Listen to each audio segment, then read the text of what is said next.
Delta seven நண்பர்கள் அனைவருக்கும் வணக்கம். இந்த பதிவில் பார்க்க போற படம் ராக், ஒரு ஹிந்தி வெப் சீரிஸ். தமிழ் டப்பிங்ல அமேசான் பிரைம் வீடியோல ஓடிடி தளத்துல தமிழ் டப்பிங்ல இருக்கு. ஒரு கொடூரமான வெப் சீரிஸ் தான். இந்த வெப் சீரிஸோட கதை என்னன்னு பார்த்தோம்னா, ராக் அப்படின்னா ஹிந்தியில சாம்பல்னு அர்த்தம். இந்த கதையை பொறுத்தவரை அஸ்தி தான், அதுக்காக தான் சாம்பல் ராக்னு பேர் வச்சிருக்காங்க. ராக்னா நம்ம இப்போ சொல்ற ராக் கிடையாது, இது ஹிந்தி ராக், அதான் சாம்பல்.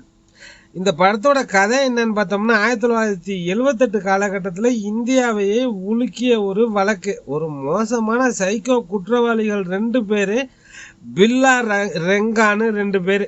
1980களில் பில்லா ரெங்கான்லாம் இந்த பெயரில் திரைப்படங்கள் வந்திருக்கு.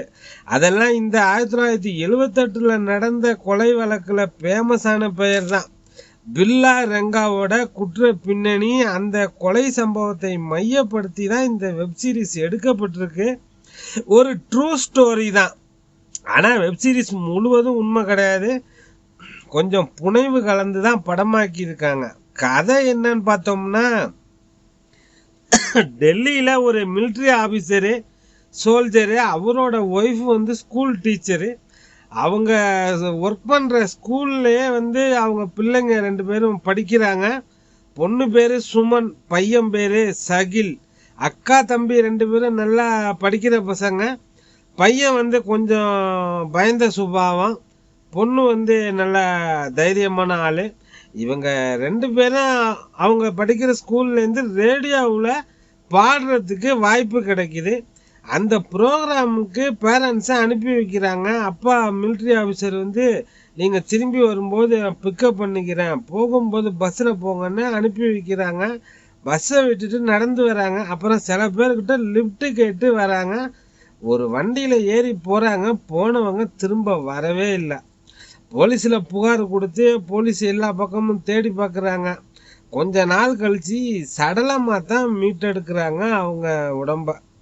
அவங்களுக்கு என்ன நடந்தது, அந்த அக்கா தம்பி 2 பேருக்கும் எதுக்காக கொலை பண்ணணும், கொலை பண்ணது யாரு, குற்றவாளிகள் தண்டிக்கப்பட்டார்களா இல்லையா, எதற்காக கொலை செய்யப்பட்டார்கள், அதுவும் கொடூரமாக செஞ்சது யாரு அப்படிங்கிறத இந்த வெப்சீரிஸோட மொத்த கதையை. இந்த வெப்சீரிஸை நான் லீனியர் பாணியில் கோட் பண்ணியிருக்காங்க. சம்பவம் நடக்கிற 8 நாளைக்கு முன்னாடி அந்த கொடூரமான குற்றவாளிகள் என்னெல்லாம் பண்ணினாங்க, என்னென்ன குற்றம் செஞ்சுருக்காங்க, அப்போது அவங்கள பிடிச்சிருந்தா இந்த குழந்தைகளை காப்பாற்றிருக்கலாம், அந்த மாதிரி ப்ரெசன்ட் பண்ணியிருக்காரு இயக்குனர். அதாவது 2 இளம் சிறார்கள் கடத்தப்பட்டு கொல்லப்படுறாங்க. அந்த 2 பேரை கொலை பண்ணினது யாருங்கிறதையும் நமக்கு காமிச்சிடுறாங்க. ஆனால் அதை போலீஸ் எப்படி விசாரிக்குது, ஹீரோ எப்படி அந்த குற்றவாளிகளை பிடிக்கிறாருங்கிறது தான் மீதி கதை. நான் லீனியர் பாணியில் பாஸ்ட் ப்ரெசண்ட்னு மாறி மாறி வருது. அது நமக்கு பார்க்கும்போது சுவாரஸ்யமாக தான் இருக்குது. ஹீரோவோட அப்பா ஒரு கான்ஸ்டபிளாக இருப்பார். தன் மகனை பெரிய இன்ஸ்பெக்டர் ஆக்கணும்னு ஆசைப்படுறாரு. அதுக்காக சில பல வேலைகளும் செய்கிறாரு. ஹீரோவோட பேர் ஜேபி ஜெயப்பிரகாஷ். ஹீரோவுக்கு கிடைச்ச வேலை சப் இன்ஸ்பெக்டர் வேலை, எஸ்ஐயா இருப்பார். இந்த கேஸை கண்டுபிடிச்சி ப்ரொமோஷனில் இன்ஸ்பெக்டர் ஆகிடலான்னு அதுக்காக கடுமையாக உழைக்கிறாரு. இல்லை எக்ஸாமுக்கும் ப்ரிப்பேர் பண்ணிகிட்டு இருக்காரு. ஹீரோவோட பர்ஃபார்மன்ஸு வேறு லெவல். முக்கால்வாசி கேஸை முடித்து குற்றவாளிகள் யாருன்னு கண்டுபிடிச்சி அவங்க யார், அவங்க ஹிஸ்ட்ரி ஜாகிரஃபி என்ன, இப்போ எங்கே இருக்காங்க, இந்த டெல்லி கொலைக்கு முன்னாடி என்னெல்லாம் குற்ற சம்பவங்கள் செஞ்சுருக்காங்கன்னு சரி பாதிக்கு மேலே விசாரணையை முடிச்சிருப்பார் ஹீரோ. அப்போதான் எஸ்பி ஹீரோவை கூப்பிட்டு, நீ இனிமேல் இந்த வழக்கை விசாரணை செய்ய வேணாம், ஒரு இன்ஸ்பெக்டர் விசாரிப்பாருன்னு சொல்லுவார். அந்த இன்ஸ்பெக்டருக்கு இந்த கேஸை பற்றி எதுவுமே தெரியாது. நம்ம ஹீரோவை கூப்பிட்டு அந்த இன்ஸ்பெக்டருக்கு உதவியாளராக ஒர்க் பண்ண சொல்கிறாங்க. விரக்தியின் விளிம்பின் உச்சத்துக்கு போயிடுறாரு. ரொம்ப வேதனைப்படுறாரு ஹீரோ. அதையெல்லாம் ஹீரோ நம்ம புரிஞ்சு கொள்கிற மாதிரி பர்ஃபார்மன்ஸில் வெளிப்படுத்தியிருக்காரு. ஹீரோவுக்கு ஒரு காதலும் இருக்குது. ஒரு பெண் பத்திரிகையாளர் அவங்கக்கிட்ட பர்சனலாக சில விஷயத்தை கேஸ் சம்பந்தமான தகவல்களை சொல்லுவார். அதை அவங்க பத்திரிகை ஆஃபீஸில் சொல்லி செய்தியை தினசரி நாளிதழில் வெளிவர வச்சு அவங்க வேலையை பத்திரிகை துறையில் கன்ஃபார்ம் பண்ணிக்கிறாங்க. உயர் அதிகாரிகள் ஹீரோவை கூப்பிட்டு திட்ட, இது நம்ம கிட்ட இவ பழகுனதே டிபார்ட்மெண்ட்டில் செய்தி என்னன்னு நடக்குதுன்னு தெரிஞ்சுக்கிட்டு செய்தியை வாங்கிறதுக்கு தான் காதலுங்கிற பேரில் சுற்றுது அப்படின்னு ஹீரோ ஏக எரிச்சல் ஆகுறாரு. காதலும் புட்டுக்குது. அப்புறம் கதாநாயகி அந்த பத்திரிகையாளரே அதுக்காக பிராய்ச்சித்தமா அந்த மாலினி, அந்த பெண் பத்திரிகையாளர் பேர் மாலினின்னு, பண்ணின தப்புக்கு பிராய்ச்சித்தமா சில இன்ஃபர்மேஷன் தகவல்கள்லாம் ஹீரோவுக்கு சொல்கிறாங்க. அவங்க மோசமான சைக்கோ கொலைகாரங்க, இதுக்கு முன்னாடி சில கொலைகள் செய்ததையும் ஷேர் பண்ணிக்கிறாங்க. அப்புறம் அந்த பத்திரிகையாளர் கூட ராசி ஆயிடுறாரு ஹீரோ. அந்த சைக்கோ கொலையாளிகள் 2 பேர், பாபு ராஜேஷ்னு பேர், அவங்க 2 பேரோட பர்ஃபார்மன்ஸும் வேற லெவலு. அவங்கள பார்த்தாலே எரிச்சல் ஆகுது நமக்கு. அவங்க 2 பேரும் ஒரு ஃப்ரெண்டு, ஒருத்தன் மணின்னு பேர். அந்த மணி ஒரு 5 ஸ்டார் ஹோட்டலில் ஒரு பாரில் வேலை பார்க்குறான். அவங்கிட்ட வீர்னு ஒருத்தன், அவன் ஒரு செக்ஸ் ஆடிட்டு ஆம்பளையா இருந்தாலும் விட மாட்டான். பெரிய பணக்காரன், ஜமீன்தார் மாதிரி சிங்கு. இந்த மணிக்கு தொல்லை கொடுப்பான் அந்த வீர். ஒன்று மண்ணா நம்ம இருப்போம் வா அப்படின்னு. அதனால இந்த ராஜி பாபுன்னு அந்த சைக்கோ கொலையாளிகள் 2 பேர்கிட்டையும் அந்த மணி உதவி கேட்பான். அழைச்சிட்டு போய் அந்த வீரை அடிங்கடான்னு சொல்ல, அங்கே ஒரு ட்விஸ்ட்டு. அங்கே போன இந்த பாபுவும் ராஜியும் வீருக்கிட்ட டீல் பேசுவாங்க. உனக்கு மணி தானே வேணும், எங்களுக்கு பணத்தை கொடு, நீ இவனை என்ன வேணும் பண்ணிக்கன்னு சொல்லுவாங்க.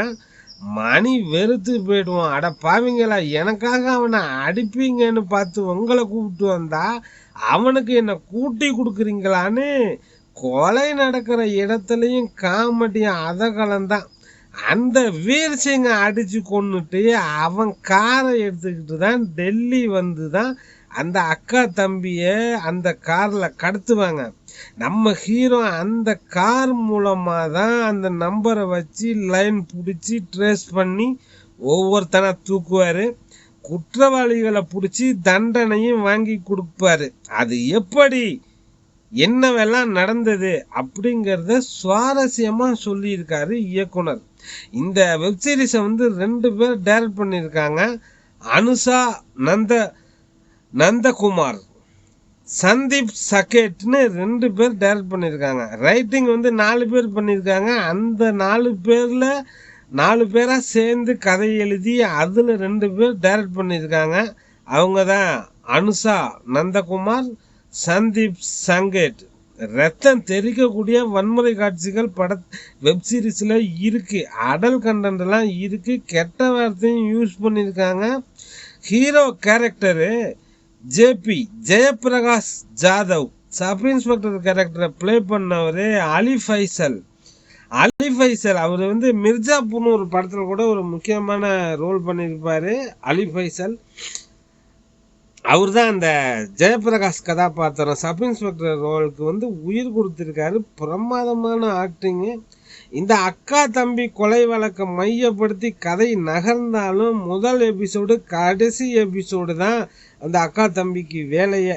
இடையில் இருக்கிற 6 எபிசோடுமே ஹீரோ வில்லன் ஆடு புலி ஆட்டம்தான். அவங்கள பிடிக்க போகிற 5 நிமிஷத்துக்கு முன்னாடி தப்பிச்சு போயிருப்பாங்க. ஒவ்வொரு எபிசோடு முடிவுலையும் ஒரு ட்விஸ்ட் அண்ட் டர்ன்னு வச்சு மிரட்டி விட்டுருக்காங்க. அடுத்தடுத்த எபிசோடை பார்க்குற ஆர்வத்தை தூண்டுகிற வகையில் தான் முடிச்சிருக்காங்க. 45 நிமிஷம் டியூரேஷன் ஒரு எபிசோடு. மொத்தமாக 8 எபிசோடு கண்டினியூவாக ஒவ்வொன்றா பார்த்தா தான் புரியும். கடைசியாக அந்த எபிசோடில் தான் அந்த சிறார்களின் சாம்பல் அஸ்தியை கரைக்கிறாங்க. அதுக்கு தான் சாம்பல்னு பேர் வச்சுருக்காங்க. இப்போ இந்த குற்றவாளிகள் இருக்காங்க இல்லையா, அவங்க எந்த அளவுக்கு கொடூரமான குற்றவாளினா, சின்ன வயசில் குமார்னு பேர். அவன் தான் அந்த பாபு. ஸ்கூல் படிக்கும்போது அவன் ஃப்ரெண்டுக்கு அவனுக்கு சண்டை வந்துடும். அவன் ஒரு தேன் கொண்டு வந்து கொடுப்பான். அந்த தேன் இவன் திருடுனதுன்னு அவன் நண்பன் சொன்னதும் அவங்க அம்மா அவனை திட்டும். உடனே இவன் என்ன பண்ணுவான், அவன் பாத்ரூமில் இருக்கிற டைமில் பாத்ரூம் கதவை சாத்திட்டு குளவி குண்டை களைச்சி விட்டுருவான். குளவிட்ட கடிபட்டு சாவுடான்னு. அந்த மாதிரி சின்ன வயசுல சிறார் ஜெயிலுக்கு போனவன் தான் அந்த பாபு. அவன் கூட்டாளி அந்த ராஜு. இவங்க 2 பேரையும் பிடிச்சி தண்டனை வாங்கி கொடுக்கறது தான் இந்த வெப் சீரிஸோட மொத்த கதை. பார்க்கணும்னு நினைக்கிறவங்க பாருங்க. அமேசான் பிரைம் ஓடிடி தளத்தில் தமிழ் டப்பிங்லேயே அவைலபிளாக இருக்குது. டெல்டா 7 நண்பர்களுக்கு நன்றிகள்.